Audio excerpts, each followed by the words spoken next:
지난주에 예배를 마치고 오늘 이렇게 인사를 하는데 어떤 분이 저에게 그런 이야기를 하시더라고요. 목사님, 오늘 설교 너무 은혜로웠습니다. 목사는 그런 이야기를 들으면 기분이 좋습니다. 그런데 그 뒤에 한 말씀을 더 하시더라고요. 오늘 설교가 너무 짧아서 은혜로웠습니다. 그러시더라고요. 그래서 진짠가 유튜브에 이렇게 올리려고 설교를 편집하다 보니까 지난주 설교가 평상시보다 한 10분 이상이 짧더라고요. 그래서 제가 깨달은 것이 하나 있습니다. 아, 우리 교회 교인들은 이런 것을 가지고 은혜를 받는구나. 그래서 오늘도 여러분에게 동일한 은혜가 있기를 주의 이름으로 축원합니다. 여러분, 우리가 사는 이 세상은 혼자 살기에는 너무 위험한 세상입니다. 그래서 사람들은 스스로를 보호하기 위해서 공동체를 만듭니다. 가정을 이루고 또 그 가정들이 모여서 한 국가가 되어집니다. 우리는 가족 안에서도 보호를 받지만 또 국가적으로도 보호를 받습니다. 국가가 나와 우리 가족을 잘 보호해준다. 그러면 그 국가는 좋은 국가입니다. 그런데 국가가 나와 가족을 보호해주지 못하고 오히려 해를 끼친다 라고 한다면 그 정부와 국가는 나쁜 국가입니다. 성경에 보면 하나님께서 국가의 지도자들에게 칼을 허락하신 이유, 그것은 우리를 보호하기 위함이다 라고 그렇게 말씀을 해주고 계십니다. 신구약 성경의 무대가 되어지는 이스라엘이라고 하는 나라를 보면 그 나라도 처음 시작은 어떻게 시작이 되어졌냐면 한 가족으로부터 시작이 되어졌습니다. 하나님께서 아브라함이라고 하는 한 사람을 불러주시고 그리고 그 아브라함을 중심으로 해서 나중에 그 가족이 한 민족이 되어지는 그 사례를 우리가 성경을 통해서 잘 볼 수가 있습니다. 오늘 본문 말씀을 보면 바울은 자기 민족을 가리켜서 뭐라고 이야기를 하냐면 이런 고백을 합니다. 그들은 나의 형제이고 나의 고륙이고 나의 친척이다. 그렇게 이야기를 해요. 여기에서 말하는 형제와 고륙과 친척이 이스라엘이라고 하는 한 민족을 가리키는 것이다 라는 것은 그 다음 절에서 아주 명백하게 드러납니다. 자, 4절과 5절 말씀 같이 한번 읽어보겠습니다. 시작. 그들은 이스라엘 사람이라 그들에게는 양자됨과 영광과 언약들과 율법을 세우신 것과 예배와 약속들이 있고 조상들도 그들의 것이요 육신으로 하면 그리스도가 그들에게서 나셨으니 그는 만물 위에 계셔서 세세의 찬양을 받으실 하나님이시니라. 아멘. 길게 이야기했지만 그리고 복잡하게 이야기했지만 이것을 간단하게 이야기한다면 이렇게 이야기할 수가 있습니다. 하나님께서 여러 민족들 가운데에서 이스라엘 민족을 선택하신 이유, 하나님께서 그들을 하나님의 자녀로 삼아주신 이유, 그리고 그 이스라엘을 통해서 그리스도가 이 땅에 태어나게 되어진 이유, 그것은 그들을 통해서 안 믿는 이방인들에게 복음을 증거하고 그리고 주님이 만물 위에 계셔서 세세토록 영광을 받으시기 위함이라고 그렇게 바울이 지금 이야기하고 있습니다. 따라서 우리는 이 말씀을 근거로 해서 하나님이 나를 부르신 이유, 그리고 하나님께서 나를 하나님의 자녀 삼아 주신 이유, 그 이유가 무엇인지를 발견할 수 있어야 합니다. 그리고 그 이유를 발견하셨다면 이제 내가 속한 가족, 그리고 내가 속한 이 민족을 위해서 내가 어떻게 기도해야 될지 그 기도의 제목들을 우리가 발견할 수 있어야 됩니다. 자, 그렇다면 가족과 민족을 위해서 우리는 어떤 기도를 해야 할까요? 첫째, 가족과 민족의 복음화를 위해서 기도하셔야 됩니다. 우리 가족의 구원을 위해서, 그리고 이 민족의 복음화를 위해서 저와 여러분에게 기도해야 될 책임이 있다는 것, 여러분들 알고 계세요? 그런 책임이 저와 여러분들에게는 있어요. 자, 그 책임을 오늘 본문은 이렇게 가르쳐 주고 있어요. 자, 오늘 본문이 시작되어지는 1절과 2절을 같이 한번 읽어보겠습니다. 시작. 내가 그리스도 안에서 참말을 하고 거짓말을 아니하노라. 나에게 큰 근심이 있는 것과 마음에 그치지 않는 고통이 있는 것을 내 양심이 성령 안에서 나와 더불어 증언하노니. 바울이 지금 이렇게 이야기하고 있죠. 나에게 큰 근심이 있습니다. 내 마음에 그치지 않는 고통이 있습니다. 그렇게 이야기해요.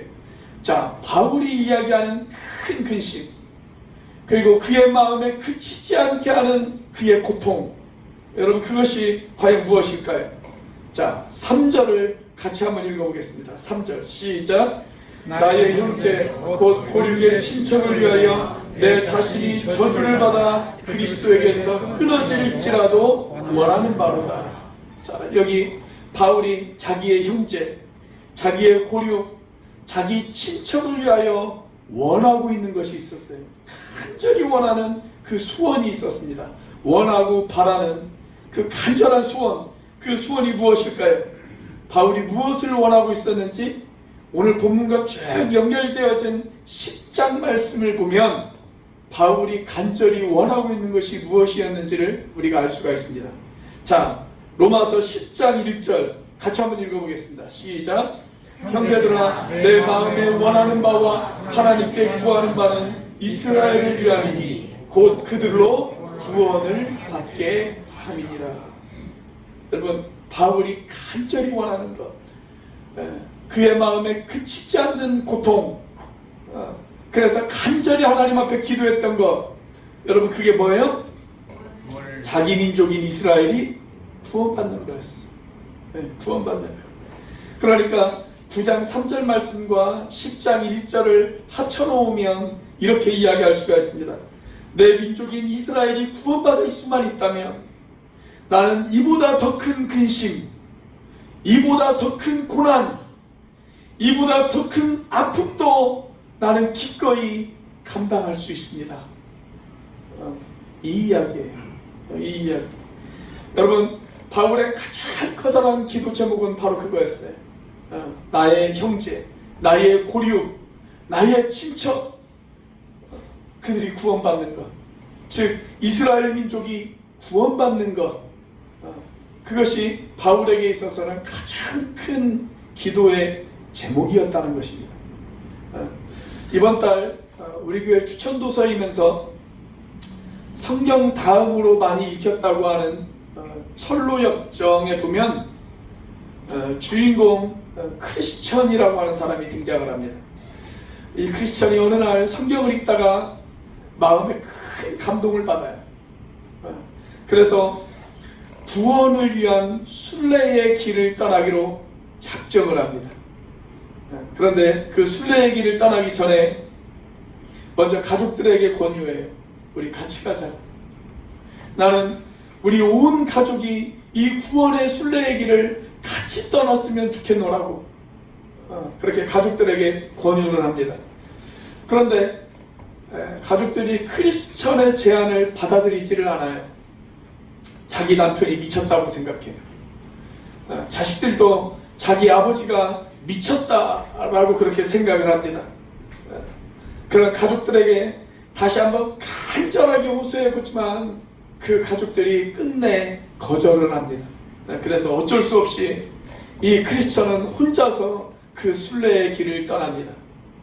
자, 그런데 이 이야기가 그렇게 끝이 나버릴까요? 자기 혼자 구원받고 자기 혼자 순례의 길을 떠나서 자기 혼자 천성의 문을 통과하는 그 이야기로 이 이야기가 끝날까요? 그렇지 않아요. 나중에 이 철로역전에 제2권이 나옵니다. 제2권.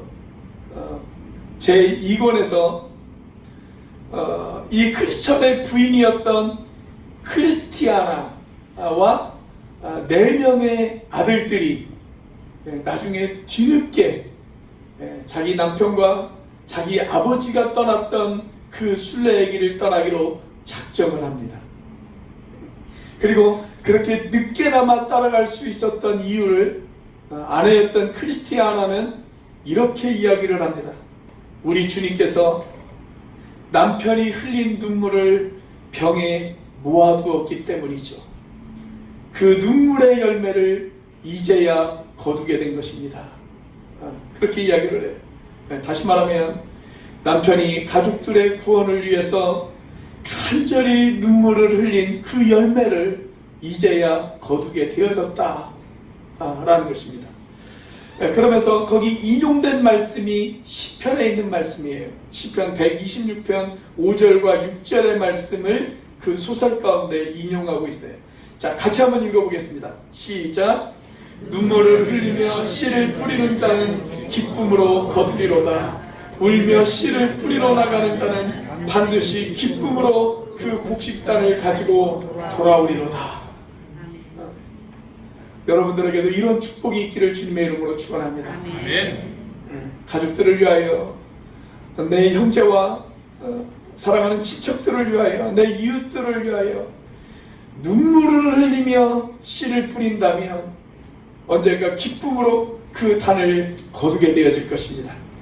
여러분, 바울이 가지고 있었던 큰 근심, 그의 마음에 있었던 그치지 않는 고통, 여러분, 그것의 정체는 자기 민족이 구원받는 거였어요. 그걸 간절히 원했어요. 하나님과 주 예수 그리스도를 믿음으로 말미암아 그들이 구원받았으면 좋겠다. 그것이 바울의 간절한 소망이었습니다. 그런데 안타깝게도 이스라엘 사람들은 그것을 거절했습니다. 그걸 거부하고 말았어요. 마치 철로역정의 주인공인 크리스천이 자기의 가족들에게 간절히 원했지만 그 가족들이 거절한 것처럼 이스라엘 민족도 그것을 거절하고 말았어요. 그래서 크리스천이 눈물을 흘렸듯 바울도 지금 자기 민족을 향해서 눈물을 흘리고 있는 거예요. 그들이 구원받기를 원합니다. 하나님, 그들이 구원받기를 간절히 원하는 마음이 제 마음 가운데 있습니다. 지금 바울의 기도 제목이 바로 그것입니다. 사랑하는 여러분, 우리가 우리의 사랑하는 가족들을 위해서 기도하고 있음에도 불구하고 우리의 가족 중에 아직 구원받지 못한 가족들이 있다면 여러분, 그 이유가 과연 무엇일까요?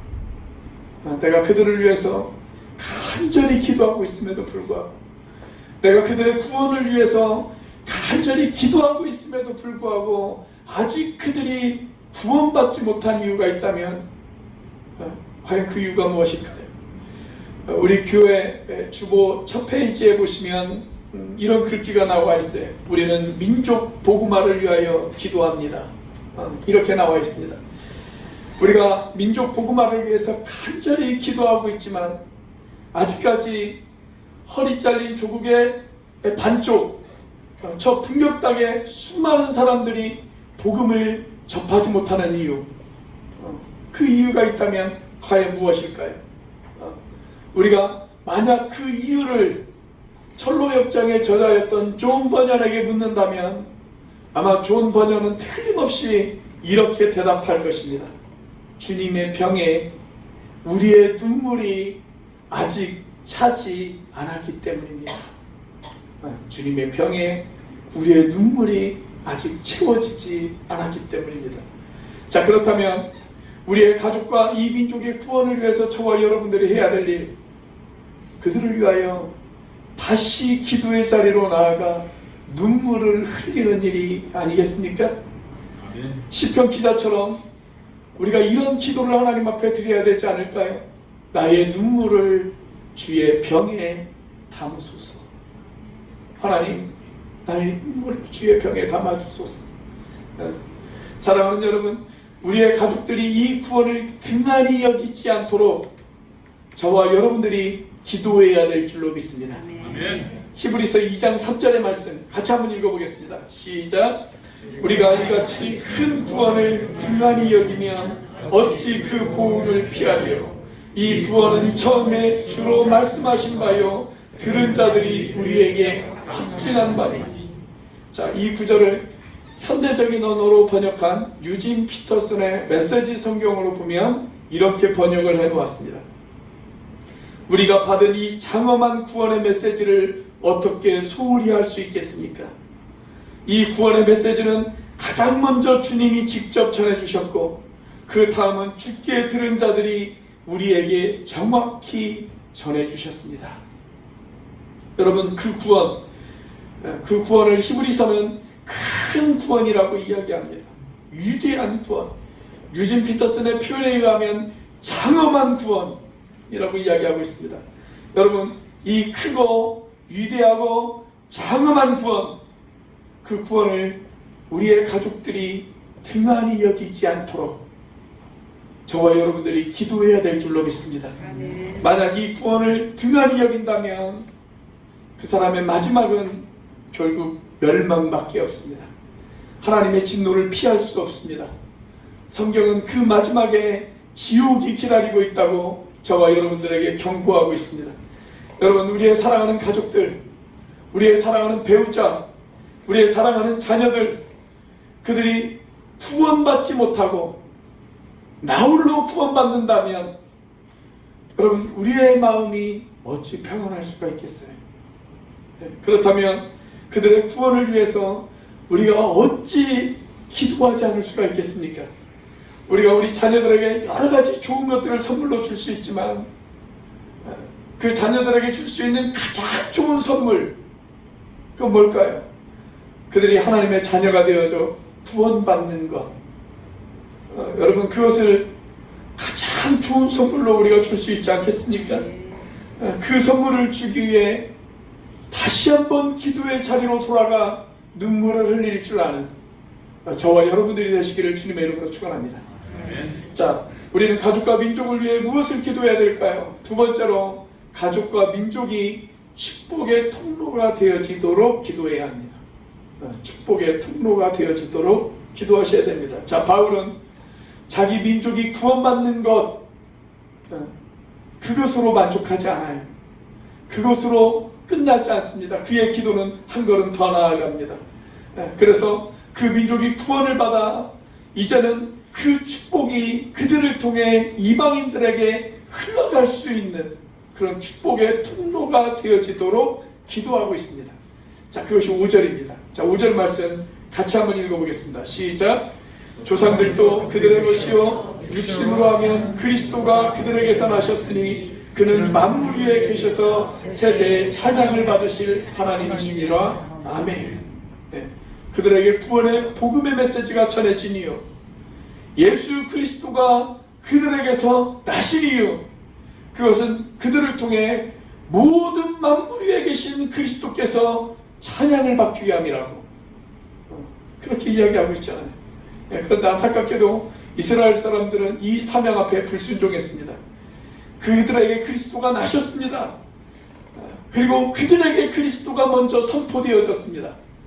그들에게 복음이 먼저 전해졌습니다. 그러나 그들은 복음을 받아들이지도 않았고 그 복음을 전하지도 않았습니다. 다시 말해서 복음의 통로가 되어지는 일을 거부한 것입니다. 여러분, 구약 성경에 보면 아브라함이라고 하는 사람이 등장을 하죠. 하나님께서 갈대아 우르에 살던 아브라함이라고 하는 한 사람을 불러서 한 민족을 만드시고 그 민족을 세우신 이유, 그리고 그 민족을 하나님의 자녀 삼아 주신 이유, 그것은 하나님의 구원 계획을 그들을 통하여 온 세상에 알리게 하는 것이다 라고 그렇게 성경은 우리에게 이야기하고 있어요. 자, 창세기 12장 2절 같이 한번 읽어보겠습니다. 시작. 내가 너로 큰 민족을 이루고 내게 복을 주어 내 이름을 창대하게 하리니 너는 복이 될지라.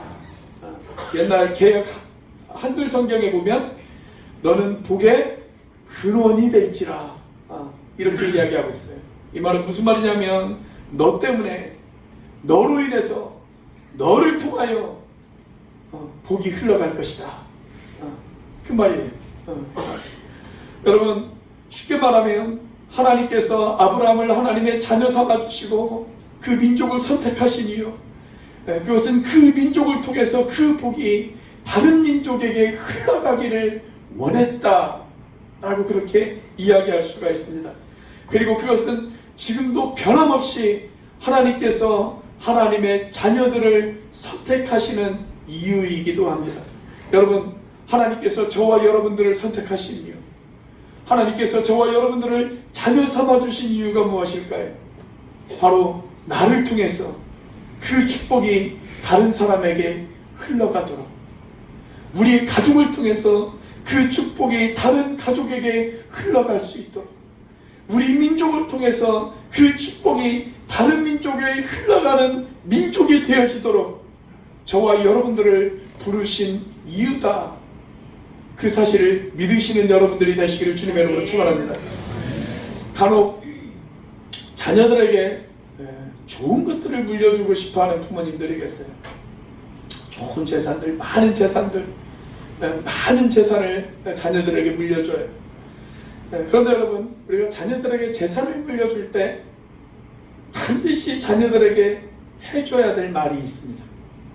반드시 해줘야 될 말. 그것은 뭐냐면, 이것은 너희들의 힘으로 얻은 재산이 아니다. 이것은 너희들의 노력으로 얻은 재산이 아니다. 너희들이 이런 선물을 받는 이유, 이것을 통해서 아프고 힘든 사람들을, 힘들게 살아가는 수많은 사람들을 축복하고 너에게 주어진 그 복을 다른 사람들에게도 흘려보내라고 하나님께서 이런 축복을 너에게 주신 거야. 여러분, 우리가 우리의 자녀들에게 그렇게 가르칠 수 있다면 얼마나 좋을까요? 그리고 그 자녀들이 그 가르침을 받아들여서 자기가 받은 축복, 노력하지 않고 받은 축복, 그 축복을 다른 사람들에게 흘려보낼 수 있는 자녀들이 되어진다면 얼마나 좋을까요? 여러분, 복음도 마찬가지 아니겠습니까? 우리는 값없이 복음을 받았습니다. 우리의 선배들이 이 복음을 전하기 위해서 피를 흘렸습니다. 그 결과 우리는 값지게 이 선물을 값없이 받았습니다. 그렇다면 그 선물을 다른 사람들에게 흘려보낼 수 있는 그 축복의 통로가 되어진다는 것, 여러분, 그것은 얼마나 값지고 얼마나 아름다운 일이겠습니까? 그래서 옛날 로마의 철학자 세네카는 이런 이야기를 했어요. 로마의 미래를 위해서 가정으로 돌아가야 된다고. 거기로 돌아가 거기에서 섬기는 삶과 나누는 삶을 배워야 된다. 그렇게 이야기했습니다. 로마의 애국자들이여, 가정으로 돌아가십시오. 거기에서 자신이 아닌 다른 사람들을 위해서 사는 법을 배우십시오. 그러면 로마는 희망이 있을 것입니다. 그렇게 이야기했어요. 2018년 4월에 미국에 있는 한 정치인의 이야기가 전 세계 사람들의 관심을 끌었던 적이 있습니다. 그는 20년 동안 미국 공화당에서 10선 의원을 한 사람이었습니다. 미국 하원 의원 선거는 2년마다 한 번씩 치르거든요. 그러니까 20년 동안 10선을 했으면 20년 동안 10번의 선거에서 단 한 번도 지지 않았다는 거예요. 단 한 번도 지지 않았어요. 모든 선거를 다 이겼어요. 그리고 45세의 아주 젊은 나이에 미국 하원 의원의 의장이 되어졌습니다. 존 F 케네디 이후에 가장 최고의 인기를 누리고 있었던 사람이다 라고 사람들은 이야기를 했습니다. 그의 이름이 폴 라이언이라고 하는 사람이에요. 20대 중반에 미국 하원 의원에 당선이 되어져서 그 뒤부터 내리 20년 동안 단 한 번도 선거에서 지지를 않았어요. 그런데 2018년 4월 12일 돌연 은퇴를 선언합니다. 최고의 인기를 누렸던 사람이었는데 은퇴를 선언해요. 그런데 그 은퇴를 선언한 이유가 중요해요. 뭐라고 이야기하냐면 이렇게 이야기합니다. 나는 그동안 주말 아빠의 삶을 살았습니다. 그런데 이제부터는 나는 풀타임 아빠가 되어지기 위하여, 나는 풀타임 남편이 되어지기 위하여 나는 다시 가정으로 돌아갑니다. 그래서 나는 하원 의원으로서의 모든 특권을 내려놓고 내 가족이 있는 고향으로 나는 내려가겠습니다. 그렇게 이야기를 해요. 이 사람에게 3명의 자녀가 있었거든요. 그런데 부활절날 함께 자녀들하고 대화하면서 기도하다가 자기가 이런 결정을 했노라고 그렇게 이야기를 해요. 그러면서 자기의 간증을 해요. 자기가 16살 때 알코올 중독자였던 아버지가 세상을 떠났습니다. 그리고 그때부터 너무나도 힘든 청소년기를 보냈습니다. 맥도날드 매장에서 아르바이트 하면서 국가에서 주는 연금을 받아가면서 그렇게 힘들게 청소년기 시절을 보냈습니다. 그런데 그가 이야기하기를 뭐라고 이야기하냐면 가난이 나를 힘들게 한 것은 아니라고, 돈이 없는 것이 나를 힘들게 한 것은 아니라고, 내가 청소년기 시절에 가장 힘들었던 것, 내가 간절히 원했던 것, 뼈에 사무치도록 원했던 것, 그것은 아버지의 사랑이었다고 그렇게 이야기를 합니다. 그래서 더 늦기 전에 자녀들에게 후회 없는 축복을 주고 싶어서 하나님께서 나에게 주신 그 축복을 내 자녀들에게 흘려보내는 그 축복의 통로가 되어지기를 원해서 나는 이런 결정을 했노라고 그렇게 이야기를 해요. 자, 그로부터 한 열흘 정도 지나서 제가 또 다른 뉴스를 하나 접하게 되어졌습니다. 그런데 이 폴 라이언의 이야기와 아주 비슷한 이야기예요. 이번에는 리투아니아라고 하는 나라의 프로 농구팀 감독의 이야기입니다. 이 감독이 이끄는 팀의 이름이 잘기리스라고 하는 팀인데 이 팀이 정말 어렵게 준결승에 진출을 했어요. 준결승에 진출했어요. 그래서 준결승 2차 라운드가 있던 날, 그 경기는 반드시 이겨야 되는 경기입니다. 반드시 이겨야만 다음 경기가 좀 쉽게 진행이 되어지는 그런 경기였어요. 자, 그런데 자기 팀의 아주 중요한 선수였던 아우구스토 리마라고 하는 선수가 그 아내가 출산을 앞두고 있었어요. 그래서 그 경기에 출전하지 못했습니다. 그 결과 팀은 70대 73으로 정말 아쉽게 패배를 하고 말았습니다.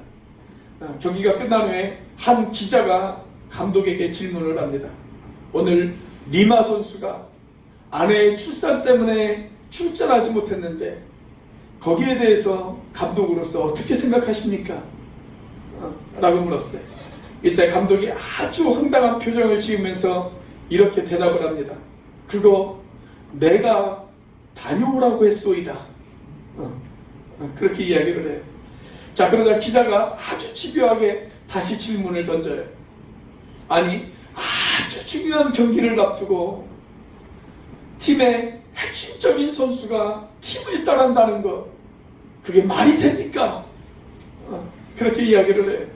자, 그러자 감독이 이 기자에게 정색하면서 이렇게 질문을 던집니다.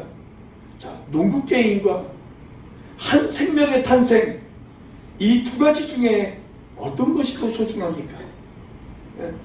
내가 살아온 짧은 세월을 통해서 내가 깨달은 것이 하나 있는데 그것은 말이요, 한 생명의 탄생만큼 경이로운 일은 없다는 것이요. 그렇게 이야기를 해요.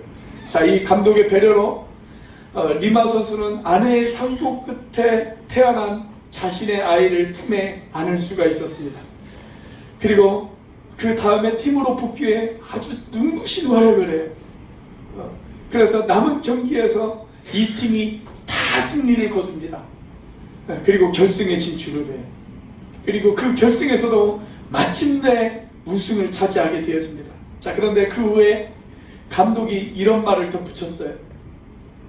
나는 내 팀이 우승하지 못했다 할지라도 나의 결정을 절대 후회하지 않았을 것입니다. 그렇게 이야기를 해요. 여러분, 후회 없는 인생의 조건, 그것은 축복의 통로가 되어지는 삶입니다. 아멘. 내가 누군가에게 축복의 통로가 되어진다는 것, 우리가 누군가에게 축복의 통로가 되어진다는 것, 그것이 바로 하나님께서 저와 여러분들을 부르신 이유이고 이것이 저와 여러분들이 이 땅에 존재하는 이유인 것을 믿으시기를 바랍니다. 자, 그렇다면 오늘 우리 스스로를 향해서 우리는 이런 질문을 던져야 합니다. 나는 누군가에게 지금 축복의 통로가 되어지고 있는가? 하나님께서 나를 자녀 삼아 주시고 하나님께서 나를 선택해 주신 그 축복의 통로를 나는 누군가에게 그 통로의 역할을 하고 있는가? 기도하시겠습니다.